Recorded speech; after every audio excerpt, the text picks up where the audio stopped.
à tous, Radha Kriparohan. Donc aujourd'hui, nous allons partager un verset du Srimad Bhagavatam, troisième chant, chapitre 11, verset 29. Om Namo Bhagavate Vasudevaya.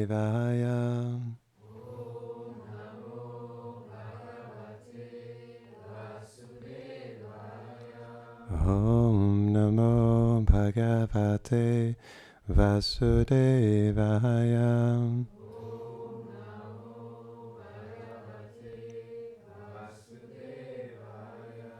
Om Namo Bhagavate Vasudevaya.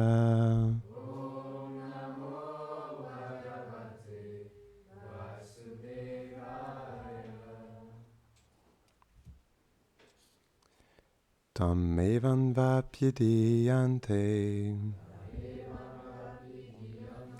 loka buddha adayastraya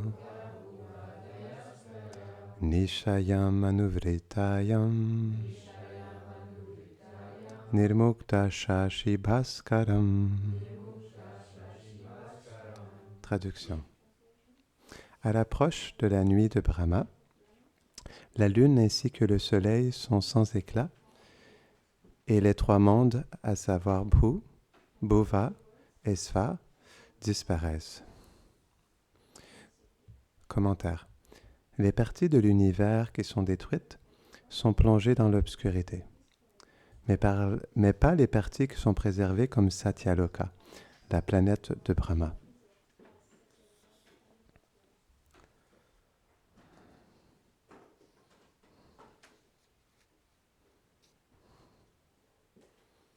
Om Agyanatimirandasya Gyanam Janasharakaya Chakshurun Meditam Jena Tasmai Shri Gurave Namaha Shri Chaitanya Manobishtam Stapitam Jena Bhutale Svayam Rupa Kadamayam Dadati Svapadantikam.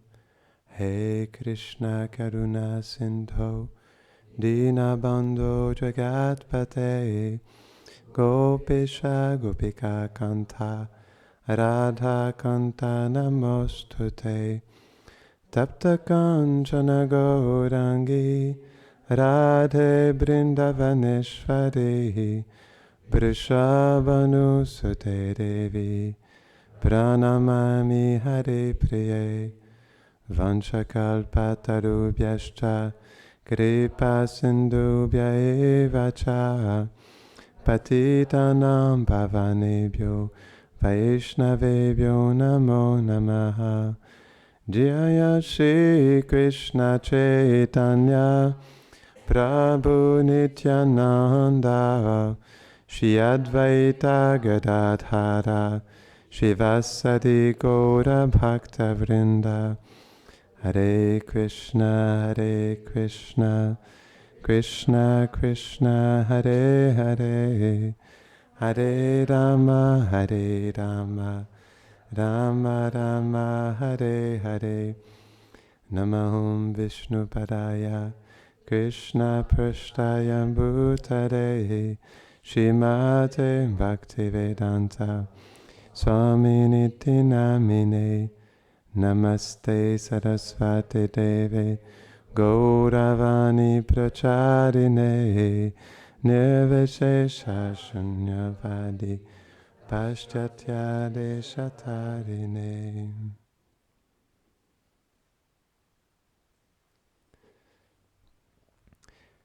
Je dois vous faire une confidence. Il y a une autre raison égoïste pourquoi je suis revenu ici. C'est pour recevoir la miséricorde de ce lieu. Je méditais là-dessus ce matin. C'est très spécial de vivre ici parce que cet endroit, c'est un lieu qui dépasse complètement notre compréhension. C'est pas un lieu qu'on peut comprendre par l'intellect ou par la connaissance.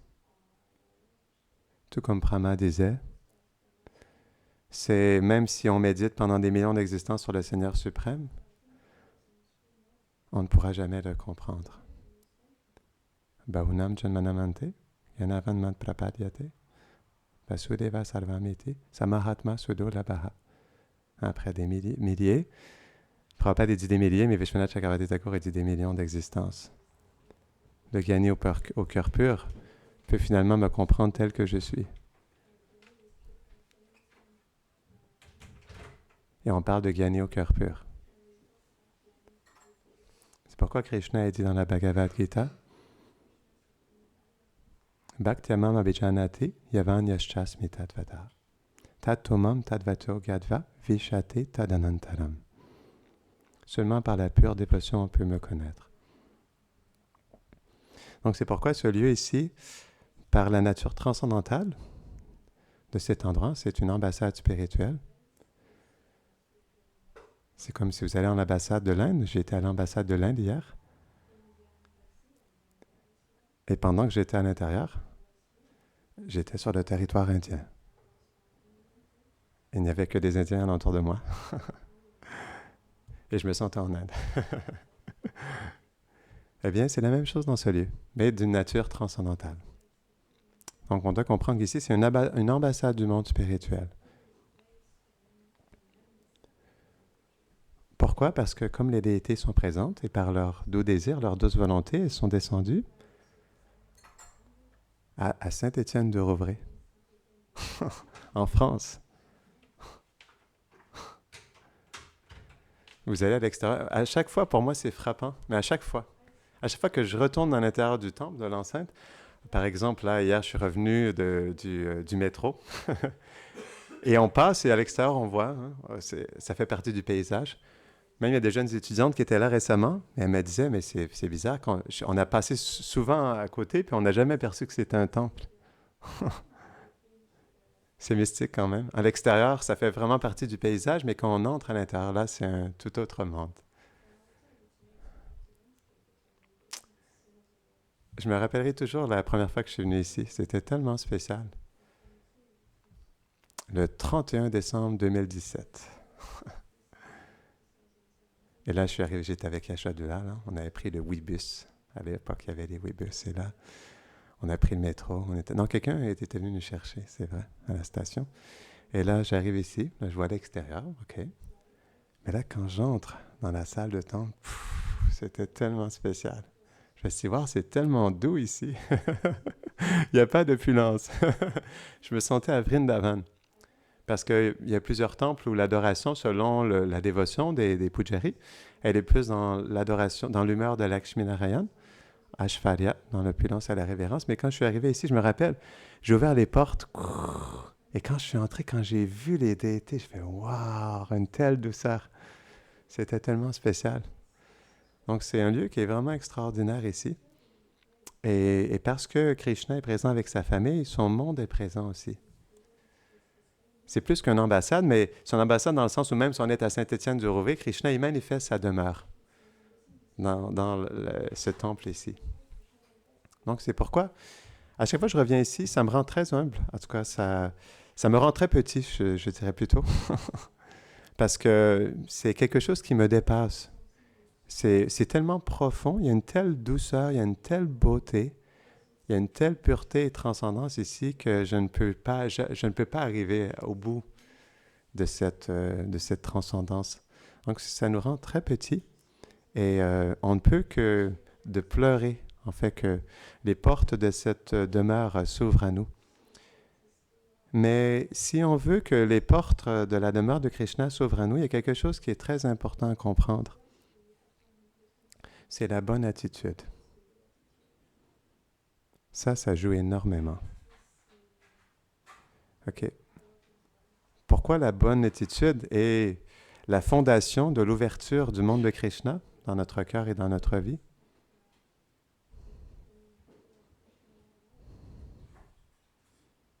Est-ce qu'il y a une idée? Oui, yes. And? Ça nous rend perceptifs de percevoir la miséricorde quelconque manière qu'elle se manifeste à nous. Very nice. Oui. Le monde de Krishna, il est un monde d'abondance. Hmm. Et une des qualités de l'abondance, c'est l'humilité. Hmm. Sharanagati. Hmm. Donc, sans l'attitude, on ne peut pas avoir. Hmm. Et on souffre. C'est pourquoi, à moins d'avoir une attitude correcte, on ne peut rien dire. Hmm. Hmm. Ok. Donc, Gurudev, il a fait un très beau point.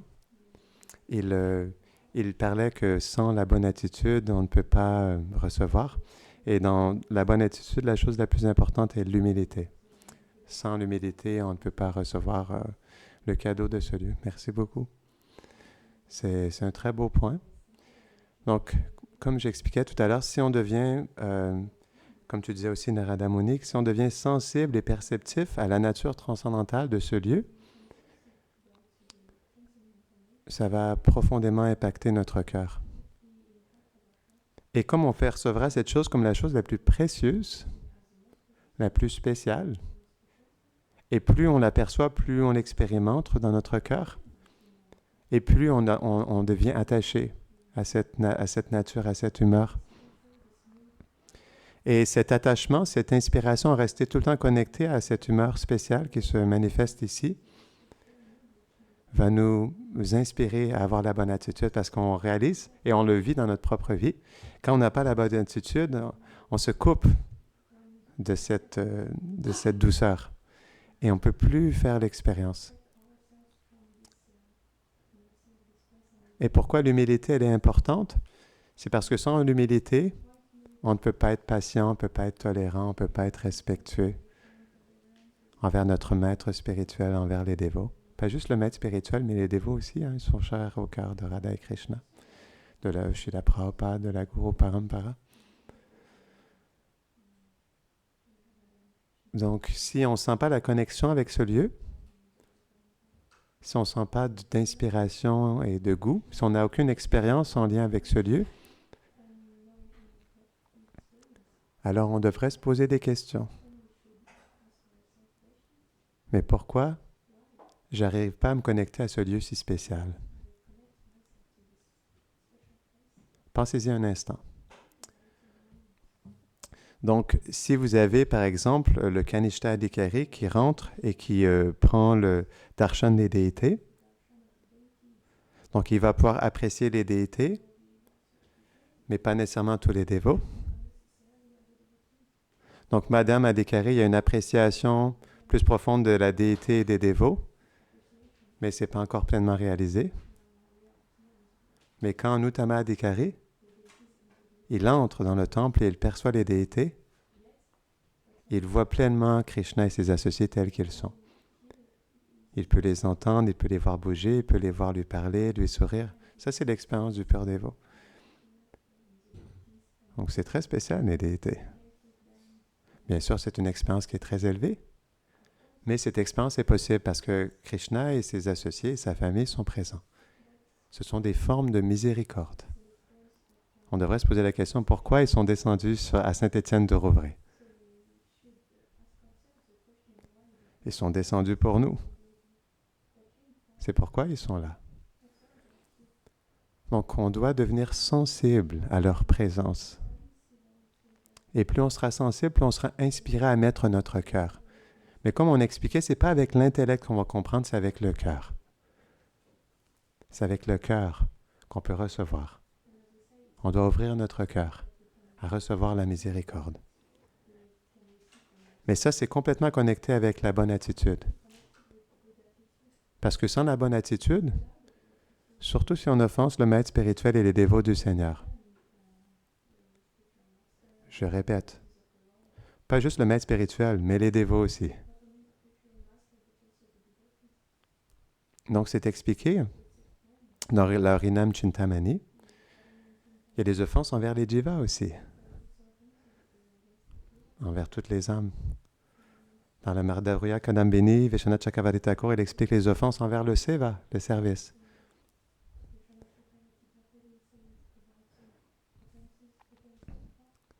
Donc, ce sont les offenses qui nous coupent de la miséricorde et qui nous coupent aussi d'avoir la bonne attitude. Donc, on doit vraiment faire attention. Parfois, on ne prend pas assez au sérieux les offenses envers le gourou et les dévots. Ça, c'est une cause de profonde chute et de déconnexion spirituelle. C'est quelque chose qu'on doit prendre sérieusement parce que ça peut détruire notre vie spirituelle. Et ça peut couper notre goût et notre connexion avec les dévots et les déités. Et notre introduction dans le monde de l'amour. C'est quelque chose qui est très important. C'est pourquoi on doit toujours se remettre en question. Si j'arrive pas à me connecter avec ce lieu, c'est pas le problème des autres. Parce que ici, c'est la demeure de Krishna. Comme on expliquait, c'est comme une manifestation dans ce village de Saint-Étienne-de-Rouvray de la demeure de Radha Krishna, de Krishna et ses associés. Donc c'est très spécial. Et on doit comprendre que la bhakti, ça va comme ça. La bhakti, c'est toujours en augmentant. Parce que c'est toujours plus frais, c'est toujours nouveau, c'est toujours en expansion, et ce, à chaque instant. Donc, la raison pour laquelle nous, c'est plus comme ça, c'est par les offenses et la mauvaise attitude. Parce qu'on perd le goût, et ça nous amène à chercher le goût dans autre chose. On perd la connexion, on veut se connecter à autre chose. On perd la connexion avec ce lieu, on veut aller ailleurs. Et c'est ça le problème. Donc en fait, on est le problème. C'est aussi simple que ça. C'est juste notre mauvaise attitude. Et ça nous coupe complètement de la miséricorde. On peut tellement recevoir ici.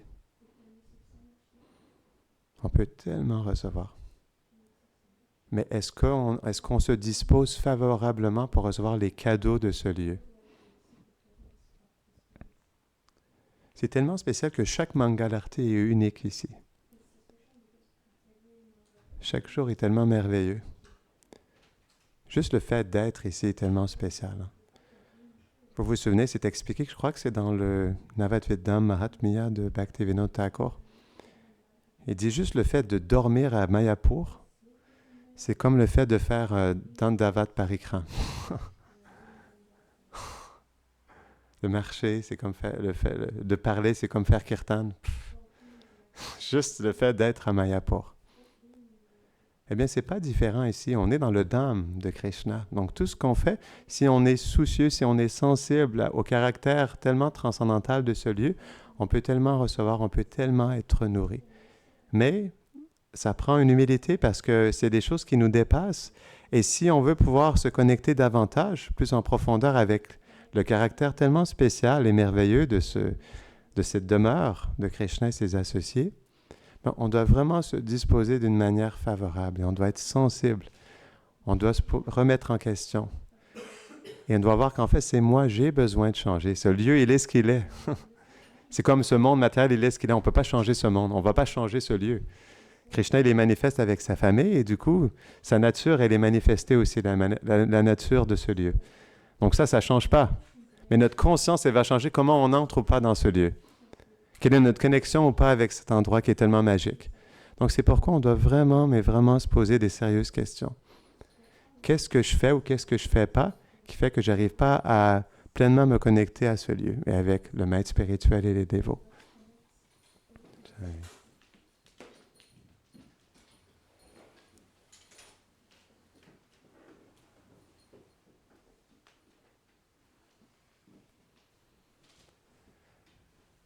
Donc il y a tellement à découvrir ici. Il y a tellement d'amour, tellement de beauté et de douceur. Tout est là. Tout ce qu'on cherche dans notre vie est présent sur l'autel. On cherche l'amour. Radharani, elle est l'origine de l'amour. On cherche à être aimé.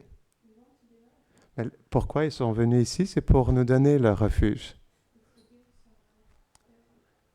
Pour qu'on puisse prendre refuge à leurs pieds, aux pieds du maître spirituel.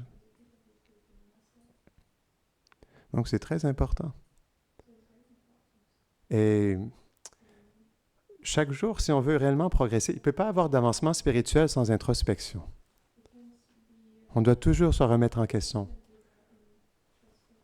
Pourquoi? Parce qu'on a un corps qui est tellement imparfait, qui est influencé par les modes de la nature, le faux ego, les impressions passées, les désirs matériels, les attachements. Et tout ça, ça nous coupe de voir la miséricorde et de la recevoir pleinement. Donc, on peut progresser. Et on peut s'entraider les uns les autres. C'est important. Krishna, il dit ça dans le Bhagavad Gita. C'est un très beau verset. Il dit, les dévots, ils s'inspirent les uns les autres, ils s'entretiennent les uns les autres des gloires du Seigneur. C'est un très beau verset. Et aussi, le fait de se connecter à ce lieu, c'est pas juste se connecter en tant que personne, juste individuellement, mais se connecter aux autres aussi. Je méditais là-dessus dernièrement. C'est vrai, comme par exemple, si je me vois moi personnellement, j'ai un tout petit cœur. Donc, ma capacité à aimer, à exprimer la dévotion, elle est très petite. Mais je me sens tellement porté par la présence de notre maître spirituel et de tous les dévots, que même si je me sens très petit et que je sens que je n'ai pas d'amour, ensemble, je me sens porté par la présence de notre communauté. Et ça, c'est quelque chose d'important aussi. On doit se connecter les uns les autres. On doit faire un même cœur. C'est ça une communauté, c'est ça une famille. Et ça a un sens qui est tellement profond. Donc, on doit se faire un même cœur. Et c'est dans ces moments-là quand, justement, si on se sent fatigué, on ne se sent pas bien, pas inspiré, c'est dans ces moments-là il faut se connecter au cœur. Il ne faut pas se déconnecter. Quand ça va mal, il ne faut pas se mettre en arrière. Non. Quand ça va mal, c'est le moment le plus important. On doit se connecter avec tout notre cœur. On a besoin des autres. Mais on est tellement orgueilleux que non. Moi, personne ne me comprend. Je me mets en arrière. Je souffre. Et ça ne vaut pas la peine. Mais comment est-ce qu'on va pouvoir passer des moments difficiles si on ne prend pas refuge de cette communauté des déités, du maître spirituel et des dévots? Donc, les moments difficiles, ils sont vraiment importants parce que ce sont des moments de connexion qui sont spéciaux. Parce que dans cette difficulté où on se sent impuissant, c'est dans ces moments-là où on a besoin des autres. Et si on ne quémande pas l'aide, si on ne se connecte pas, alors on sera tout seul. Parce que pendant qu'on n'est pas bien, d'autres sont bien. D'autres sont connectés. D'autres ressentent l'extase. Et si on veut recevoir cette extase à nouveau dans notre cœur, on doit s'associer. Et s'associer, ça ne veut pas juste dire d'être ensemble dans la même pièce. S'associer, ça veut dire quoi? S'associer, ça veut dire s'associer avec son cœur, ouvrir son cœur. Dans le Nectar de l'instruction, Rupa Goswami, il parle des 6 échanges d'amour. Donc, 2 de ces échanges sont d'ouvrir son cœur dans la confidentialité, de partager ses difficultés et de recevoir aussi dans la confidentialité des instructions. Ça se fait avec le maître spirituel, avec les dévots, mais ça se fait aussi dans notre quotidien. On doit se connecter aux autres. Et plus on se connecte, et plus on se sentira fort de ce qui est présent ici. Plus on sera unis.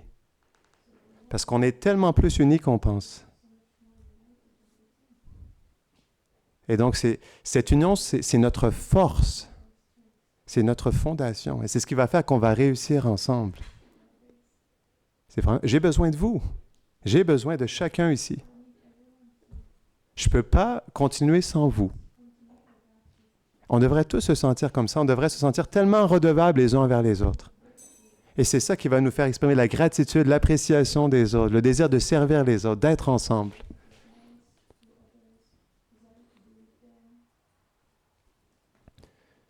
Parce qu'il y a quelque chose qui est qui est tellement solide ici et qui ne bougera pas.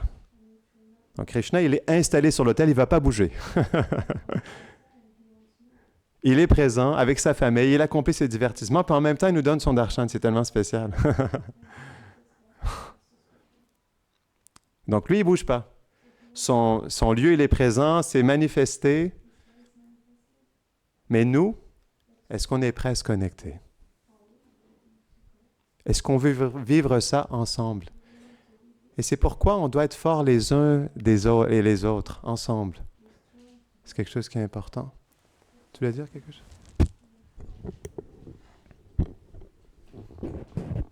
Il n'y a pas de son. Quelqu'un peut aller voir pour le micro? Il est allé?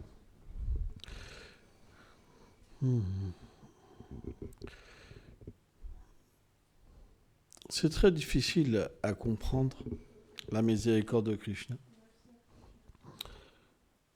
la miséricorde de Radharani, car elle vient sur le plan le plus élevé et elle descend sur le plan le moins élevé. Et c'est ça qui est difficile. C'est que lorsque on atteint cette qualité de l'abandon, on dit que Sharanagati, c'est le halo de Srimati Radharani. Donc c'est la substance même de l'amour, puisque Krishna est dominé par cet abandon. Mais dans le monde matériel, on a une qualité qui est inversée. On ne veut pas s'abandonner. On veut être le maître. Pourquoi? Parce qu'on se fait tricher constamment, parce que les êtres sont imparfaits. Donc cette imperfection et cette perfection, elle est difficile à obtenir, parce qu'on peut vivre dans un temple et voir des choses terribles, parce que les êtres sont imparfaits. Donc du coup, le doute vient. Yaga, chacharacha. En fait, Krishna dit, lorsqu'on a le doute, on ne peut rien obtenir. Et à partir de là, on se crée une sorte de raison où on voit le lieu avec notre vision et on pense que c'est cette réalité. Ça veut dire que c'est imparfait et que c'est une forme de philosophie pour vivre. Et on se place en fait dans une forme de conscience qui ne permet pas d'avoir une connexion avec le lieu, mais on vit quand même dans le lieu. Mais on n'en est pas persuadé.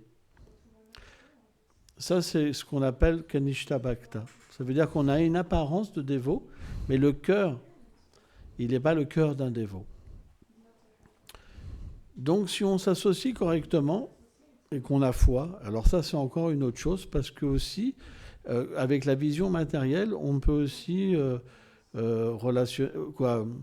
penser, le maître spirituel, c'est comme ça, c'est comme ci, c'est comme ça. Mais là, c'est fini. Ça veut dire qu'on souffre beaucoup.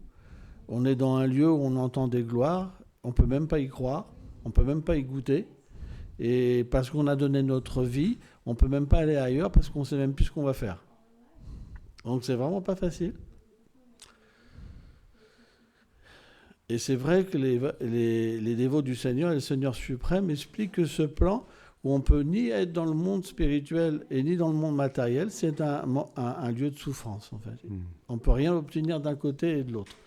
Parce qu'on a fait l'expérience du monde matériel, et comme on a la connaissance que ce n'est pas une bonne chose, on peut le percevoir. Mais parce qu'on n'a pas la bonne attitude, on ne peut pas percevoir le monde transcendantal. Donc on est au milieu, et c'est extrêmement difficile à vivre. Donc c'est pourquoi on peut se retrouver dans le lieu le plus élevé, et rien ressentir, et rien voir, et souffrir.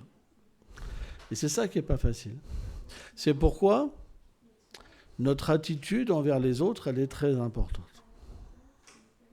Parce que si on ne développe pas des qualités, alors le dévot le plus bas, il n'a pas la possibilité de croire que c'est la vérité.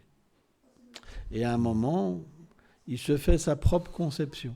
Ça veut dire les Écritures disent ça, les Vaishnavas disent ça, mais il y a le doute. je perçois autre chose. Et donc, je perçois l'écriture avec cette conscience-là. Lorsqu'on est plus élevé, dû aux vies passées, qu'on a la bonne attitude, on va croire. Et par cette croyance, on va adopter une attitude qui est favorable et on va commencer à découvrir le lieu. Et à partir de là, par notre propre expérience, on va réaliser la vérité des Écritures, la vérité du gourou, la vérité des sadhus. Et à ce moment-là, Krishna il peut commencer à réciproquer avec nous. Et là, quand on va voir la déité, on ne verra pas du bois, mais on verra directement des personnes. Et on va ressentir en proportion qu'on voit des personnes, notre propre personnalité. Parce qu'on ne peut pas voir Krishna avec des yeux matériels, avec des sens matériels, avec un mental matériel, une intelligence matérielle, un ego matériel, en proportion que la déité se révèle, en proportion elle nous révèle notre propre vérité.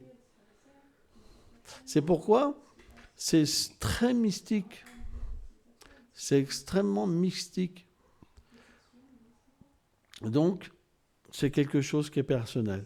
C'est pourquoi la base, c'est l'attitude. Si notre attitude n'est pas bonne, on ne pourra jamais rien voir. Mais jamais. Et en fait, le disciple qui est mal élevé, qui est plein d'orgueil, il rechute toujours dans la mauvaise attitude. Et à cause de ça, en fait, le lieu de bonheur le plus élevé devient le lieu de bonheur, le lieu de malheur le plus élevé. C'est comme un enfer. Donc, il n'y a pas le choix.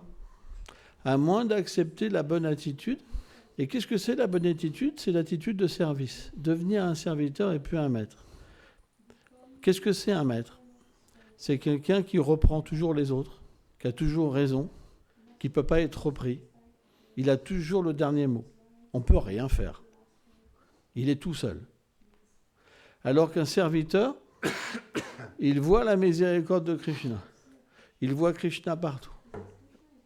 Et il peut toujours apprendre. Donc, à moins qu'on accepte cette mentalité, on ne peut pas voir le lieu.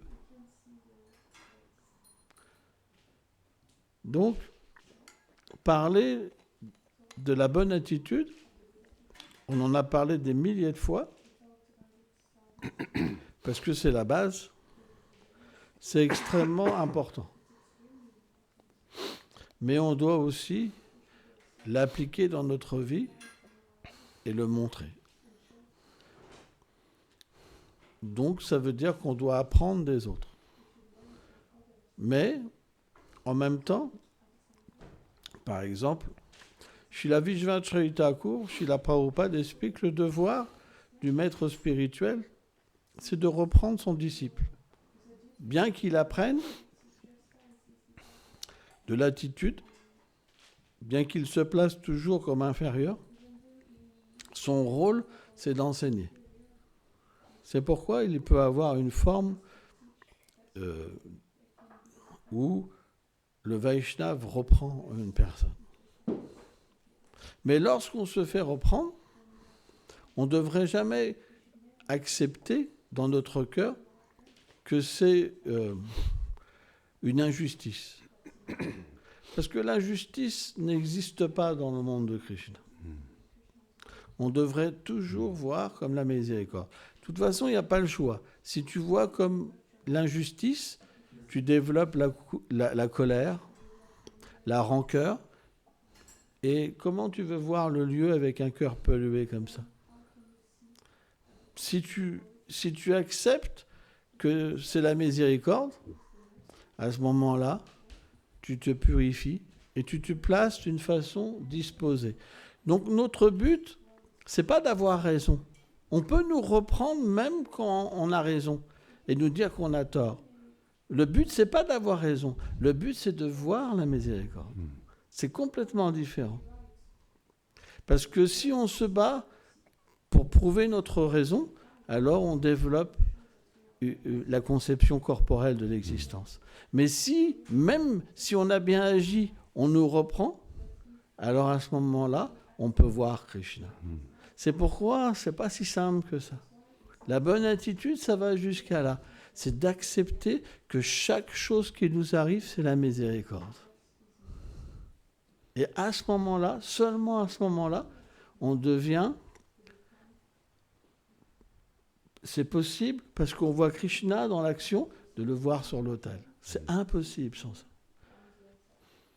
C'est pour ça que Kapila-dev explique que celui qui m'adore sur l'autel, mais qui ne m'adore pas dans le cœur de tous les êtres, son adoration, elle ne porte pas de fruits. Donc on devrait aussi considérer que chaque membre de la communauté, puisqu'il vit ici, que ce n'est pas des êtres ordinaires. Peu importe les qualités qu'ils ont matérielles, peu importe les qualités qu'ils ont, les défauts qu'ils ont matériels. Mais s'ils sont présents ici, c'est qu'ils ont une grâce particulière. Peut-être qu'ils n'en ont pas conscience. Peut-être qu'ils critiquent les uns et les autres. Peut-être même qu'ils critiquent le lieu.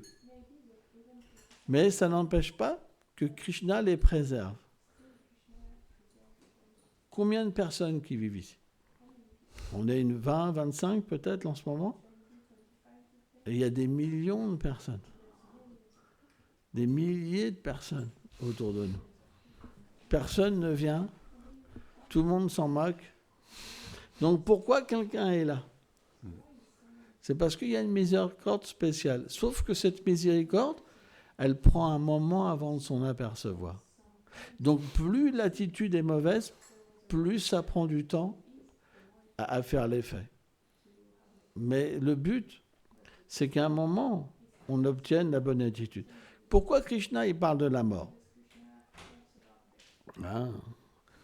Dans la Bhagavad Gita. Et il dit, en fait, même au moment de la mort, on peut me réaliser. Parce qu'au moment de la mort, on ne peut pas avoir... On délaissera notre mauvaise attitude. Donc, il y en a qui vont y arriver très rapidement, et il y en a qui ont besoin de choses terribles pour y arriver, comme la maladie.